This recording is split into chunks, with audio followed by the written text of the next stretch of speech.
The Big Bang Theory is the creation myth of cosmologists. It is based on scientific evidence that shows that the galaxies are moving away from each other.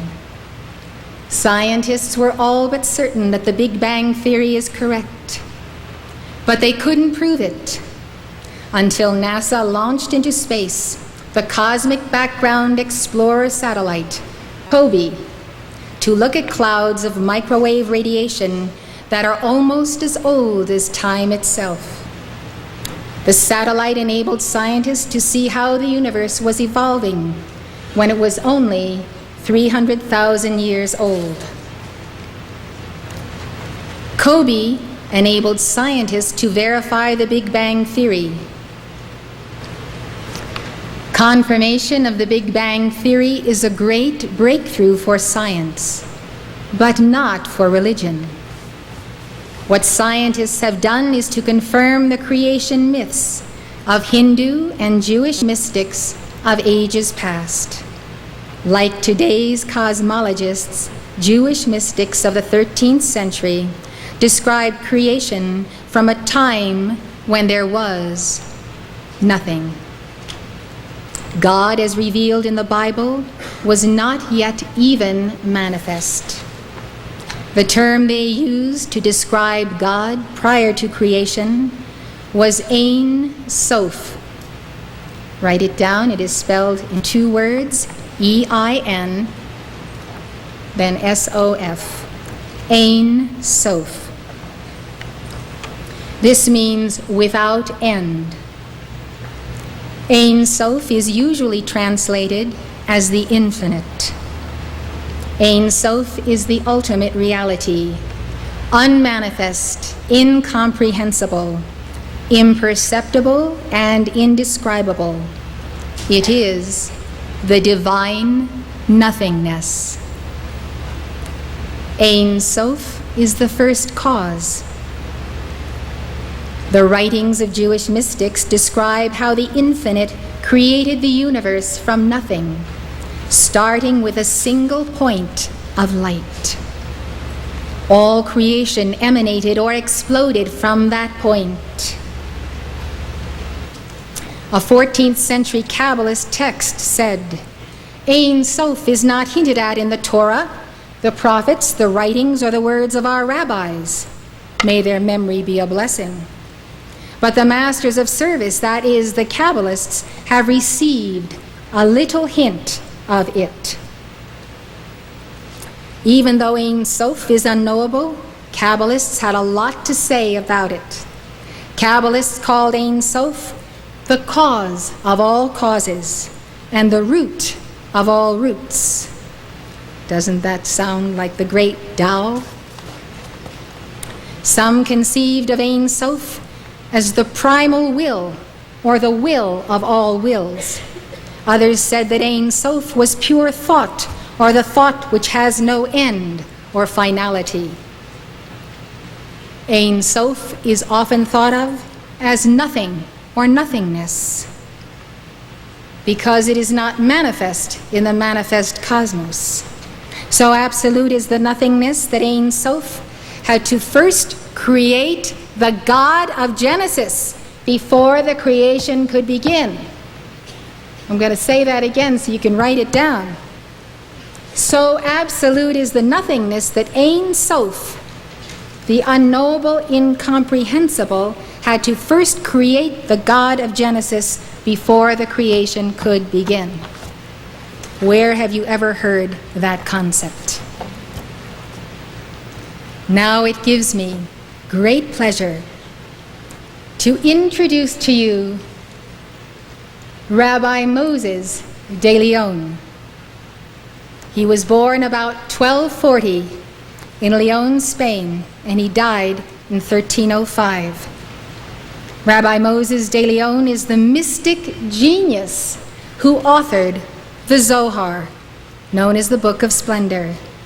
He was and is the servant of the Blessed Holy One. Rabbi Moses de Leon, wherever you are, we bow to the light within your heart. Let's give Rabbi Moses a hand.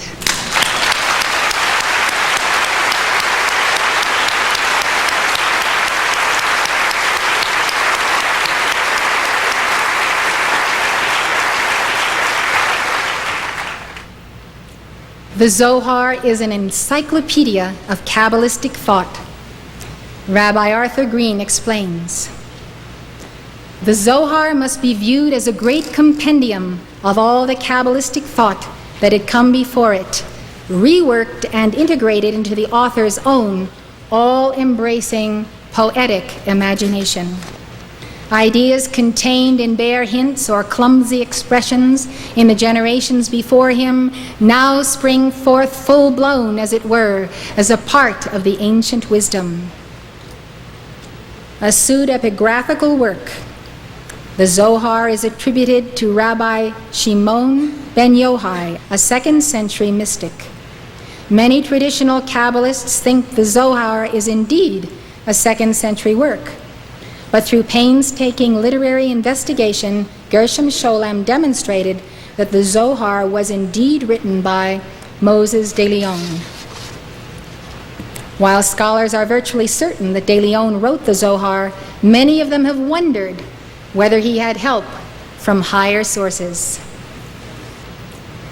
Rabbi Arthur Green says, "One could reasonably believe the author had felt himself possessed by a spirit other than his own as he was writing it. Could de Leon have felt that Rabbi Shimon was speaking through him, that he was the mere vessel the ancient sage had chosen for the revelation of his secrets?"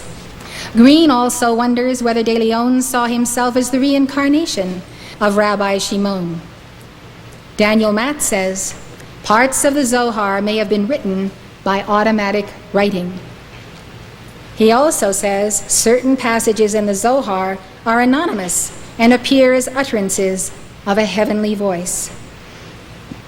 From about 1500 to 1800, the Zohar had canonical or near canonical status. According to Charles Ponce, author of the book called KABBALA, for many centuries it ranked beside the Talmud and the Bible in importance. Today, scholars agree that Moses de Leon was one of the most important figures in the development of the Kabbalah.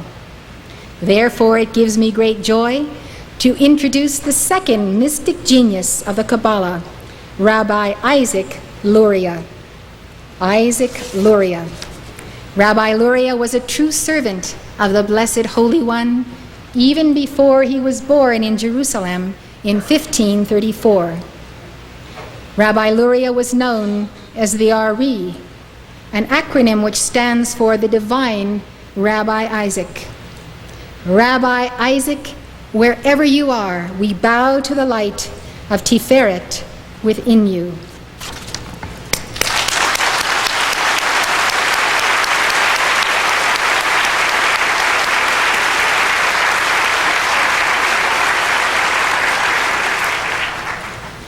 There are many legends about Rabbi Isaac, the Ari. According to Pearl Epstein, before the Ari's birth, his father was visited by the prophet Elijah, who announced, "Through him shall be revealed the teachings of the Kabbalah to the world." He was quickly recognized as a prodigy in the study of the Talmud. Luria was 8 when his father died and his family moved to Cairo.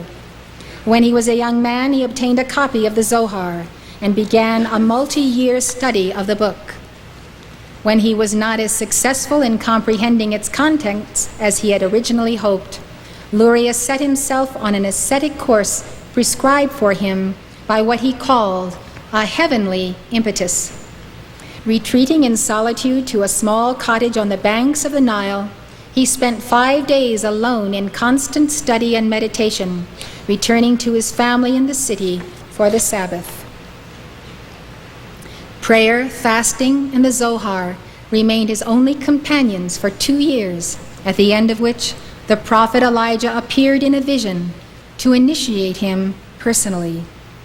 According to legend, Elijah commanded Luria to go to the land of Israel. He arrived in the city of Tzfat. You might as well write this down.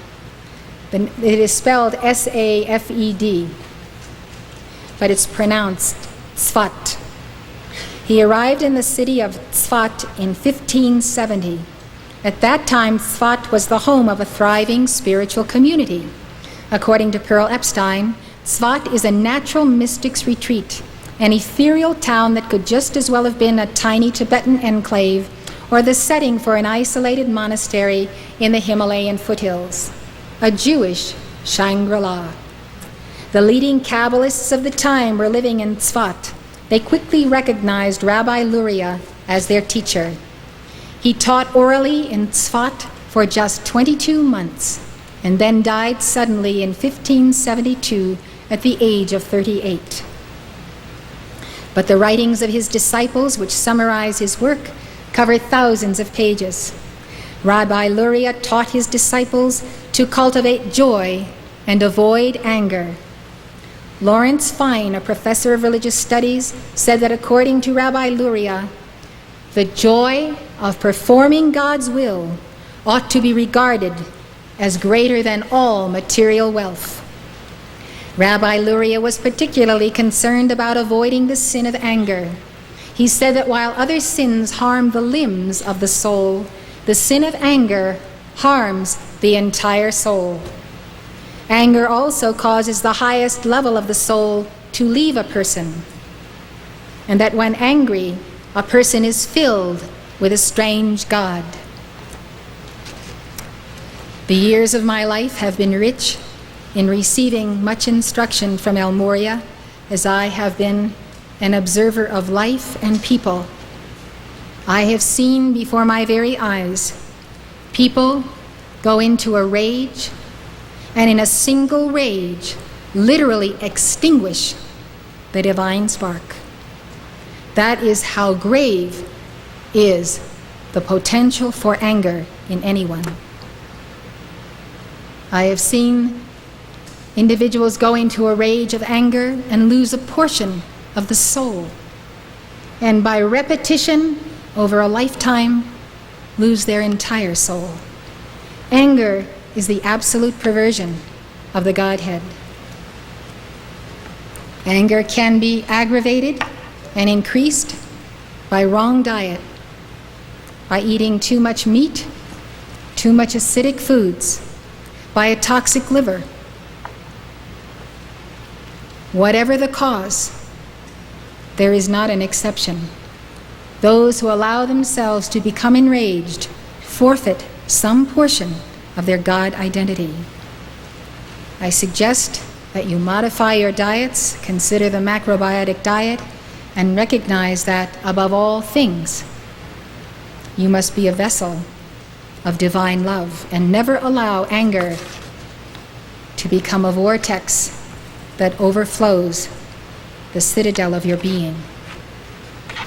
Now let us consider the Sphirot. Remember, the Sphirot are the vessels.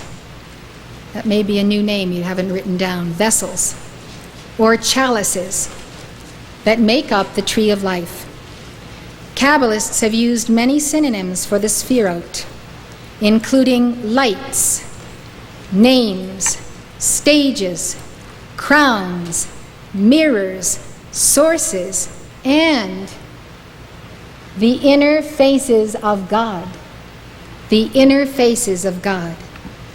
Rabbi Moses Luzzatto, an 18th century Kabbalist, thought of the Sphirot as transformers that decreased the intensity of the light of Ein Sof. He wrote, "The 10 Sphirot, emanations, act as veils." It's another name for Sphirot, veils. 10 stages, vessels, or degrees, which the Creator issued to serve as channels through which His bounty might be transmitted to man, restraining that bounty to the extent that the worlds shall not disappear because of the too great abundance of light, yet providing a sufficient amount of it to ensure their continued existence. He therefore made 10 vessels in order that the bounty in traversing them would become so densified that the lower creations could bear it. This is precisely the teaching of the Ascended Masters, which I have taught for 30 years, without the knowledge of the Kabbalah. The Blessed Ascended Master El Morya, blessed be his name, showed me the 12 hierarchies of the sun and described them to me as step-down transformers. He said their function is to step down the intensity of the light of the great central sun for the lesser evolutions in the far-flung worlds, that they might drink of the cosmic communion cup without being consumed by the unmitigated light of the sun. Some Kabbalists conceived of the Sphirot as vessels or instruments through which Ein Sof acts. This is a fact. Other Kabbalists thought of the Sphirot as the essence of Ein Sof. This too is fact. According to David Ariel, they adopted this position in order to avoid suggesting that we pray to Sphirot that are different than God. Moses Cordovero thought the Sphirot were God's essence and God's instruments at the same time. You can see that many individuals, many mystics, have put a lot of attention on the Sphirot to define and refine their own conception and hence receptivity to these 10 focuses of God. In either case, Ariel says, the Sphirot are the bridge across the abyss, the connective tissue. Another word, the connective tissue between the infinite God and the finite world. Aren't you glad God made the Sphirot? I'll tell you how I experience the Sphirot. I experience them directly as vortices of living fire.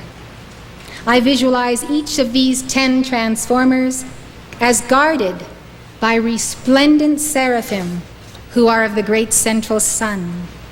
These seraphim abide in the presence of God. They are the keepers of the flame of the science of Kabbalah, outpictured in the tree of life.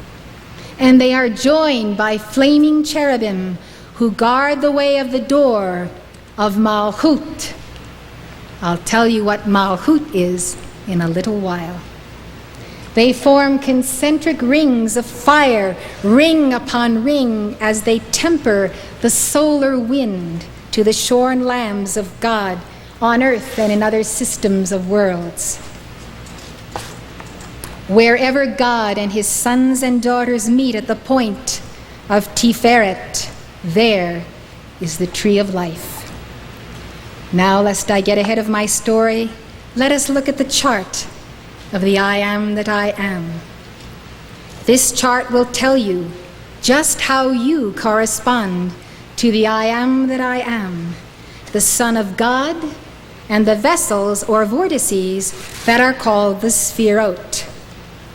Kabbalists made diagrams of the structure of creation as it progressed from Ein Sof down through the Sphirot. A number of different patterns appeared. The most common diagram, which you see on the screen, is called the Tree of Life.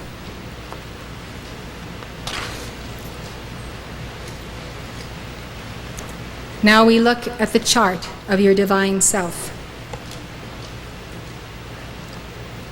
The upper figure is the I Am that I Am, whom you address as your beloved I Am Presence. The I Am Presence is God's presence individualized for you and for every son and daughter of God. It is surrounded by 7 spheres of light that make up the body of first cause, or the causal body. The middle figure is the only begotten Son of the Father, Mother God. This is your inner Christ, who mediates between you and the God of Israel, the I Am that I Am. Jeremiah beheld this mediator in glory and called him the Lord our righteousness. For the Blessed One divides the way between light and darkness, good and evil. This mediator is the voice of conscience. that speaks in the precincts of your heart and soul. Because the Son of God is the light emanation of God, we call him Christ. Christ comes from the Greek Christos, which translates the anointed.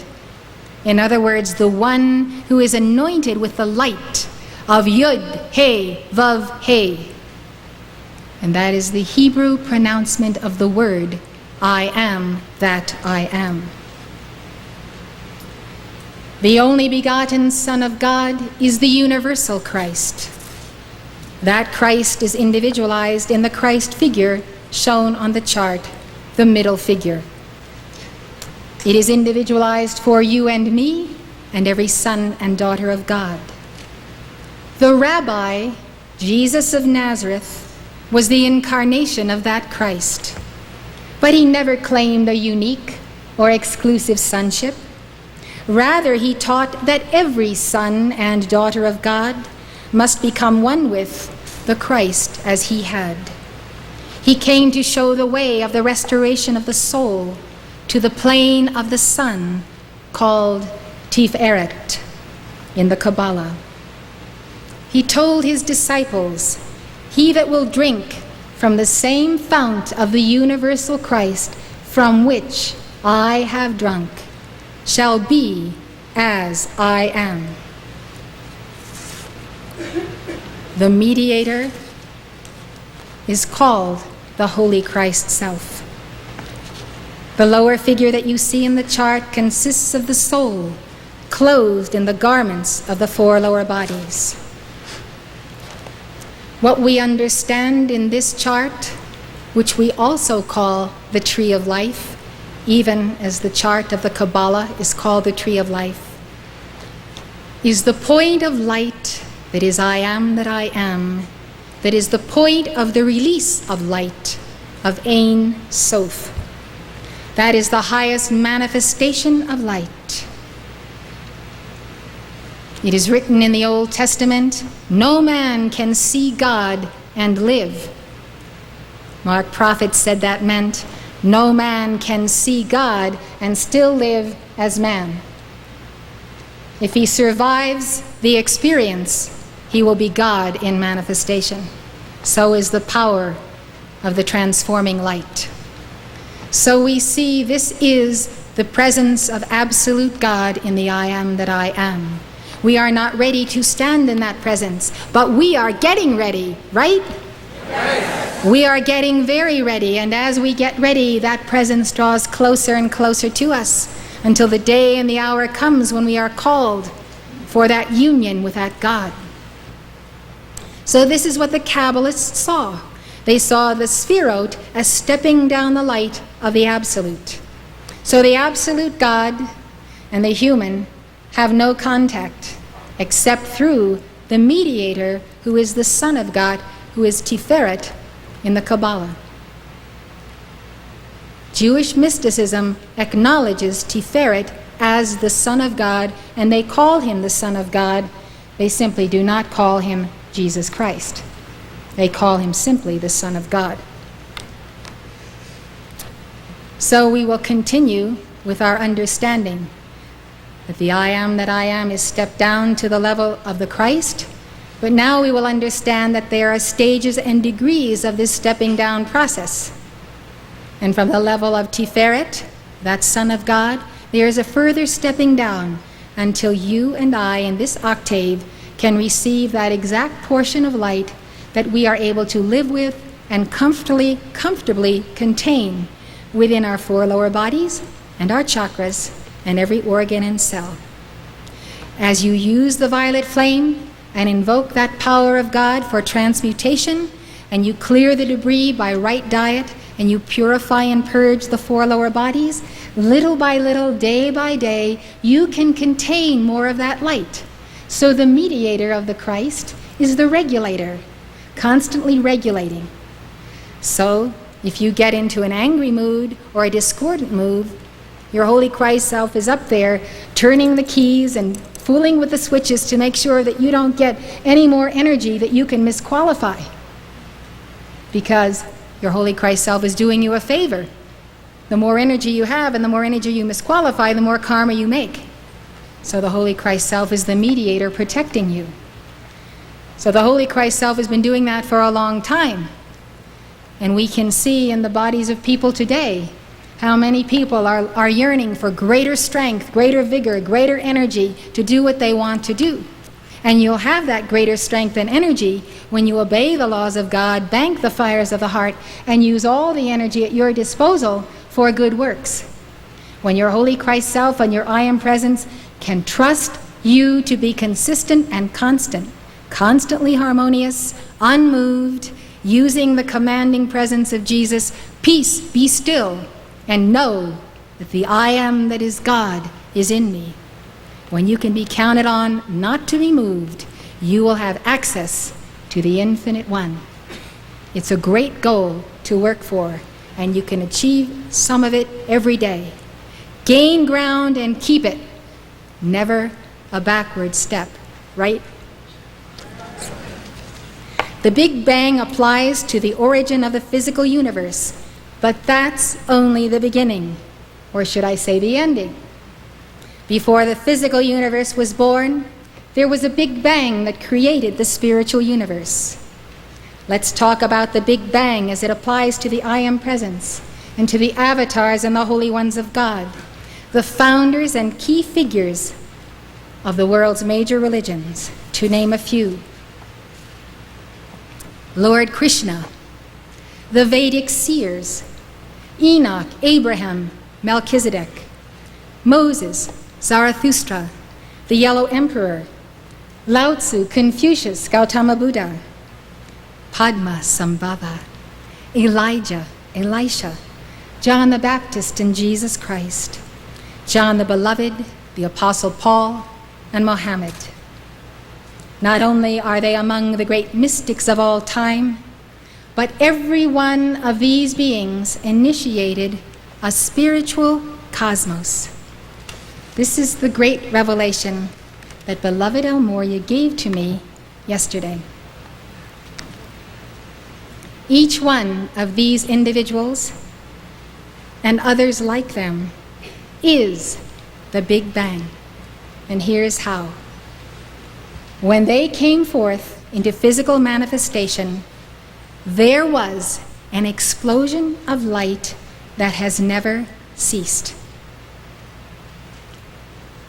Just as the universe has never ceased to expand, their light has never ceased to ripple out in concentric rings. And that is what the God-man, or the God-womb-man, who has attained mystical union with God, brings to a planet. Such souls are spiritual novas.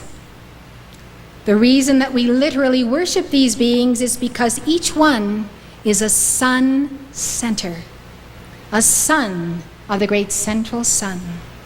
Such individuals are either born with or do attain in life the full manifestation incarnate in them, not only of the Christ self, but of the I Am that I am. So they are a sun center. They are the center of their mighty I Am presence. And they are a son, S-O-N, of the great central sun, S-U-N. That means each one is a sun. Every one of them is an S-U-N of the great central sun, and also a sun, an S-O-N of the sun. And that sun that is God in the heart of the universe. You're watching Elizabeth Clare Prophet, world-renowned author and founder of Summit University. Summit University is located at the beautiful Royal Teton Ranch in Park County, Montana, just north of Yellowstone National Park. If you'd like more information, call 800-323-5228. That's 800-323-5228.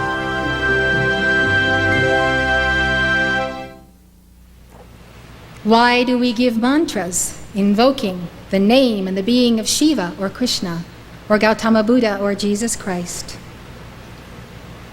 We pray to them because they are a living God reality. They are the manifestation of God.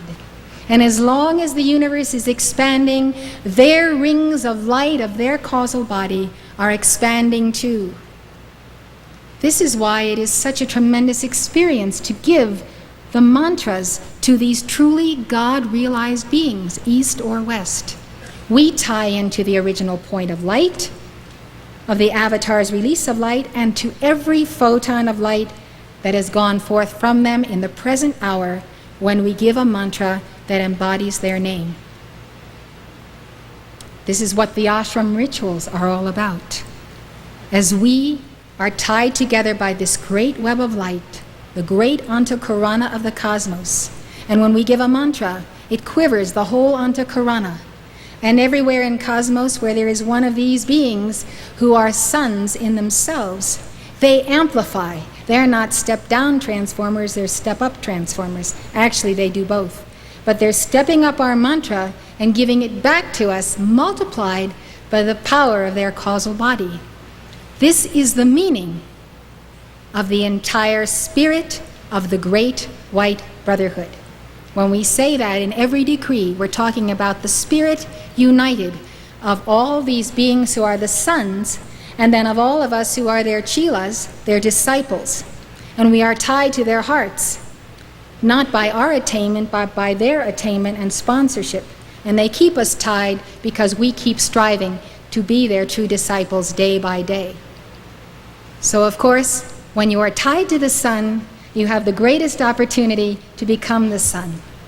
And that's the great mystery of Hinduism itself, the recognition of God in manifestation.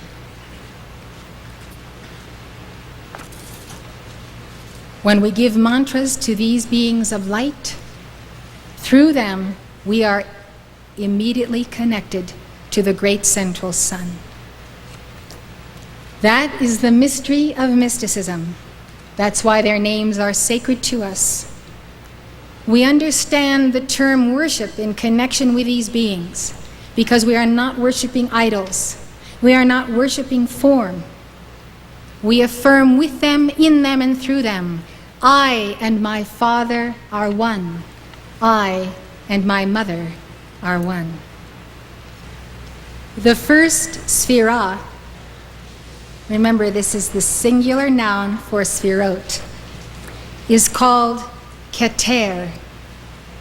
It's spelled K-E-T-E-R, pronounced Keter. It means crown. As you can see on the slide, Keter is the highest sphira on the tree of life. Keter is co-eternal with and identical or nearly identical to Ein Sof. Like Ein Sof, Keter was conceived of as nothing, even as it was conceived of as will. Some Kabbalists said that Keter cannot be known because of its proximity to Ein Sof. According to a 13th century Kabbalistic text, supernal Keter is a world hidden unto itself. David Ariel writes, Keter is the more active representation of God's will. It cannot be known except during the rare moment when God chose to reveal himself as Eya, Asher, Eya. How many know what that means? Eya, Asher, Eya. Say it with me. Eya, Asher, Eya. Eya, Asher, Eya. Eya, Asher, Eya. It just makes you smile from ear to ear the more you say it. It means I am that I am. I am who I am. I am that I am. I am what I am. I am that I am. I am who I am. I am what I am. In the Zohar, the manifestation of the infinite will is Keter. And that will in Keter is called the Holy Ancient One. According to Rabbi Green, Keter is the catalyst of all being, but not yet a thing in itself. Kabbalistic history is filled with ongoing debate as to the nature of Keter and its relationship to Ein Sof. This debate, says Rabbi Green, is in some ways reminiscent of the arguments about the eternity of the second person in early Christianity. This seems to be the Zohar's position. Keter is eternally present within Ein Sof, but is not to be identified with it. You can figure that one out. A 13th century hymn to Keter said, "Everything is in it, for the internal powers of the Sphirot are in it." This is like saying we're all in the bosom of Abraham, so all of the other 9 Sphirot are contained within Keter. The constitution of everything is in Keter. It is called indifferent unity. Indifferent unity. That's like the Buddhist term, undifferentiated suchness. You just have to contemplate those words, and eventually they start percolating. Charles Ponce, author of a book called KABBALA, says Keter contains the plan for the entire universe. Each sphera has a name of God associated with it. The reason for this, is explained by Gershom Scholem, is that the Sphirot were conceived of as the progressive manifestation of the names of God. I think you understand that by now, right? The name of God associated with Keter is Eya, Asher, Eya. I am that I am. There is a correlation between the tree of life and the chart of your divine self. As you see on the screen, Keter, the crown, correlates to the I am presence. I have instructed our artists, according to Almoria's instruction, of the placement of the tree of life of the Kabbalah over the tree of life of the chart of the I am presence. So I will explain to you the relationship of each of the 10 as we proceed. All emanation flows from Keter to the other Sphirot. There were various explanations for how that occurred. Most Kabbalists saw emanation as a process of overflow from Ein Sof, which by nature is effulgent. When the essence of Ein Sof overflowed and expanded outward, the chalices of the Sphirot were there to receive it. Can't you see all these wonderful chalices in a great fountain in Rome where the waters are coming down and they go into the first Sphirot and then the next levels and the next levels, and the fountains keep going? I'm sure you've all seen a fountain like that, and I think we all have the memory of having seen such fountains on Atlantis. And for me, that is their symbology, the transfer of the light of the I am that I am. When the essence of Ein Sof overflowed and expanded outward, the chalices of the Sphirot were there to receive it. A 13th century Kabbalistic text said, Keter receives from the root, and now you know that the root is Ein Sof, without any interruption, in a subtle whisper. It emanates and pours forth from its reservoir upon the other crowns or Sphirot, which are always close to its emanation. The Zohar described emanation proceeding from a complex pattern of interaction between Ein Sof and Keter. You might say that Ein Sof is the sun behind the sun of your mighty I am presence. David Ariel explains, Ein Sof emanates its essence upon Keter and activates it. Without Ein Sof, Keter, or the I am presence, wouldn't be activated. Keter, in turn, turns back to Ein Sof to draw down further essence, thereby linking them together. So Ein Sof gives to Keter, then Keter reflects back to Ein Sof. So this is forming a linkage. Likewise, we form our linkage to God. God gives to us, we give back to him. Now this is very interesting. Listen closely. As Keter turns back to reflect its light toward Ein Sof, its source, it strikes a barrier, a curtain. Why? Because Keter is of a lower vibration than Ein Sof.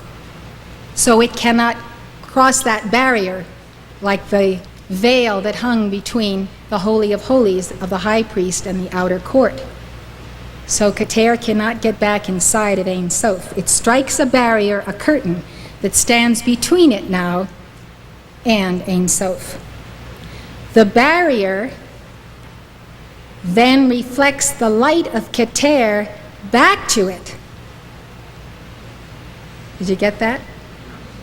And creates the second sphera. Ein Sof gives light to Keter. Keter gives it back to Ein Sof, strikes the curtain throws it back and creates a new sphera. The process of emanation and reflection creates the 10 sphirot. Some Kabbalists saw emanation as a process in which Ein Sof voluntarily limited its own infinity in order to create the finite world. Moses Luzzatto wrote, "When there arose in the Creator's most pure and simple will the desire to manifest creation, which was to receive his light in measured and limited proportion, he emanated his light in a successive pattern of descending degrees until the present creation came into being. He did this both by concealing his infinite, immeasurable light and by concurrently extending it and sending it forth. By this process of extension, which signifies delimitation, the Sphirot came into being." David Ariel says that Kabbalists explain the process of limitation by drawing an analogy to the sun. He writes, "The radiant light of the sun shines endlessly due to its great power and brilliance. Nothing could be seen, however, unless the unbridled light of the sun is restricted, allowing for the emergence of shapes, contours, and details. In the same manner, the radiance of Ein Sof must be contracted and limited through the emanation of Keter, a channeling of the infinite mind and will into the more defined thought and will. Keter is the means by which the infinite God makes all other creations possible. It is the transition between God's infinity and the finite world."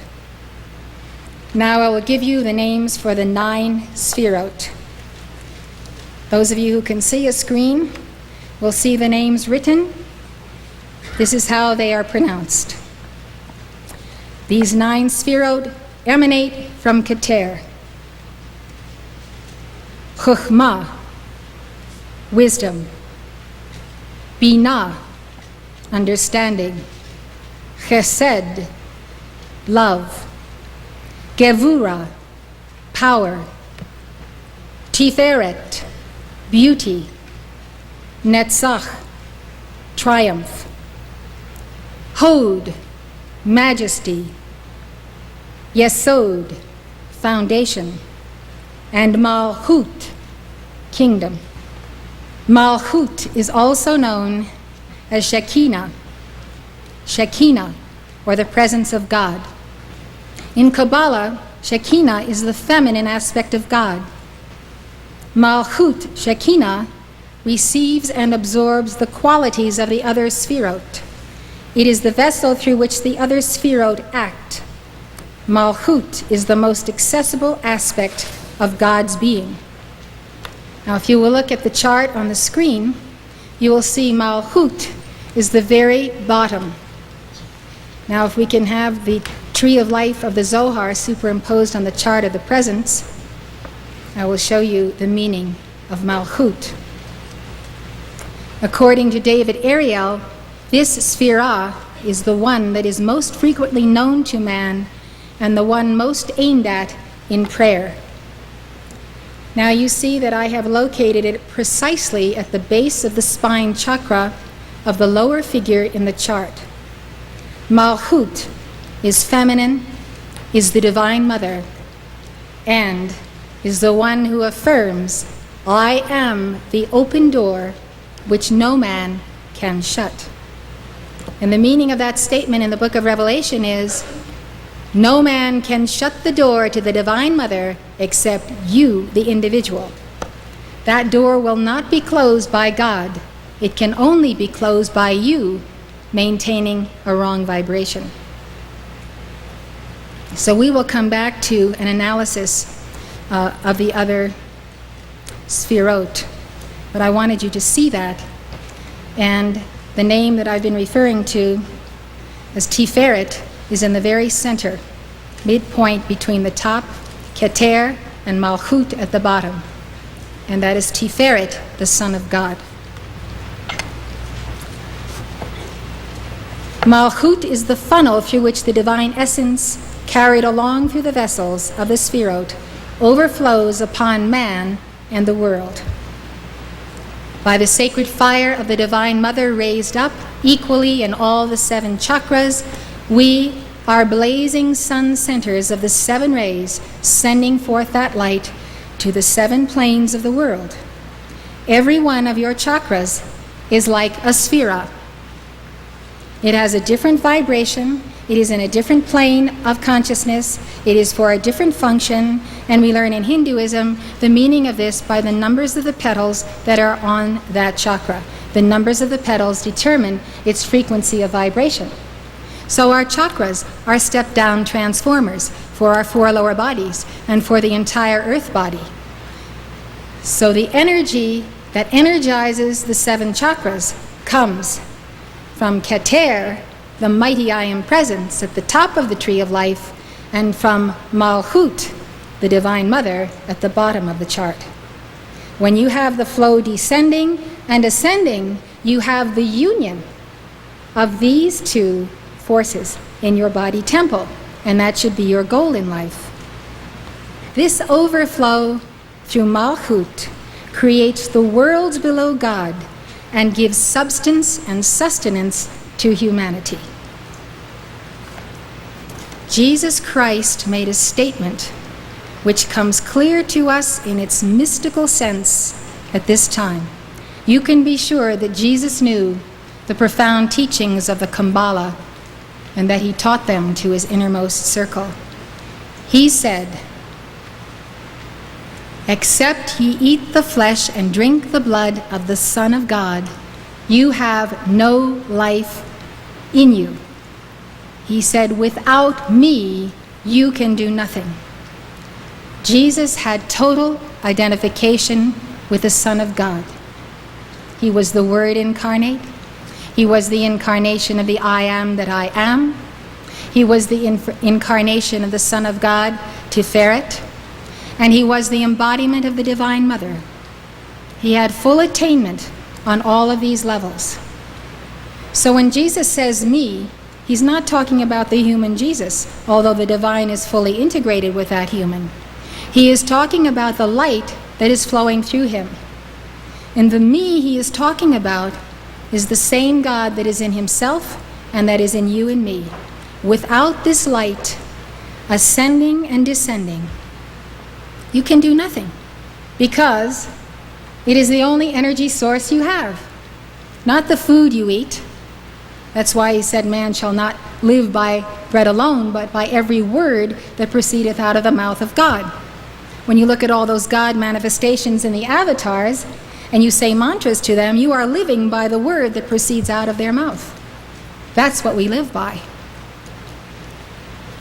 So we need to understand where the flame comes from, how it is qualified by God for us in these 7 planes of being, and what we must do to hold the balance for it, and then become sun centers ourselves to direct that light to all.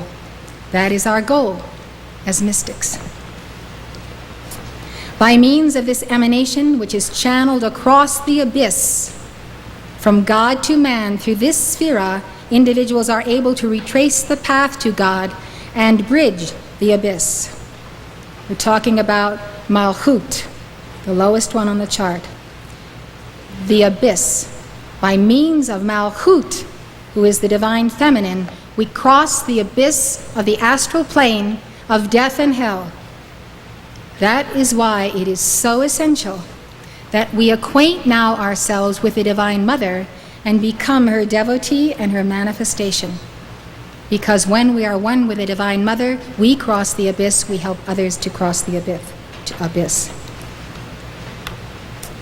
Knowledge of how God conveys his essence to the world through Malchut provides the key to unraveling the mystery of how one can bridge the abyss.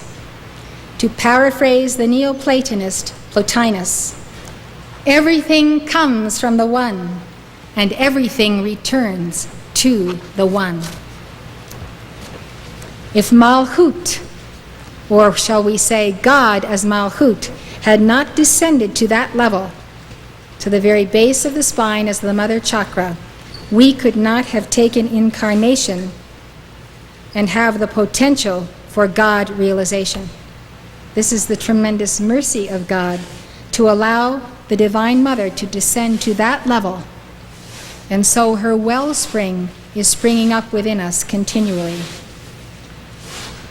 According to Gershom Scholem, the term kingdom refers to God's dominion or power in the world. As I said earlier, Malchut receives and absorbs the qualities of the other Sfirot. It is the vessel through which the others act. It reflects all aspects of divinity. As all aspects come from Keter, so all aspects are reflected back into the world and to Keter through the Divine Mother.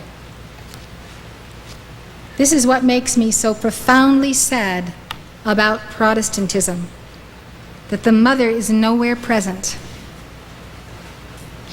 And the devotion, the veneration to the Blessed Mother of Jesus is not taught. There's no real understanding of the Divine Mother, much less a consideration of our great need for her.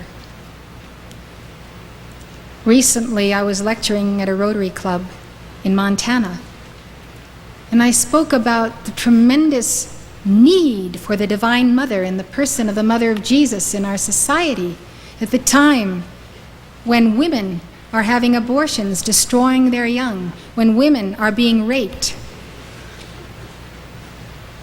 when our children are not receiving a proper education, when the government and the economy are falling apart. These are all the provinces of the Divine Mother, Malchut. When health care is becoming so expensive as to almost bankrupt a nation, and no one can figure out how to extend health care to everyone. All these things are the functions of the Divine Mother coming forth from the white sphere and the fourth ray of the base chakra. When you exclude the Divine Mother, you are excluding that wellspring of life. I don't know how the world is going to solve its problems if the whole world does not become a devotee of the Divine Mother in this age. According to Gershom Scholem, God reaches his complete individuation through his manifestation in Malchut. Here he is called I. This conception is summed up in the common statement that through the process of emanation, nothingness, Keter, changes into I, personhood. We go from the impersonal impersonality of God, as Saint Germain charted this, at the very top on the north side, to the personal personality. Keter, the absolute impersonal. Malchut, the absolute personal. Malchut is known as the daughter of the king. She is the bride, the mother, and she is the entire community of Yisrael. As I was saying, the entire body of God. This mother manifests through the whole body of God of the cosmos. Mother is community.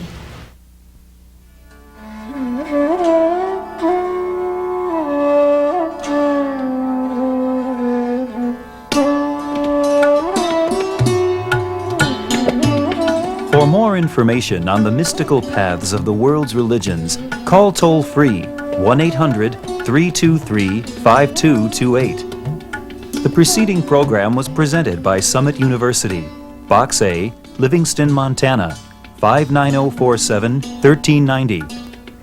If you'd like to know more, call this number or write this address.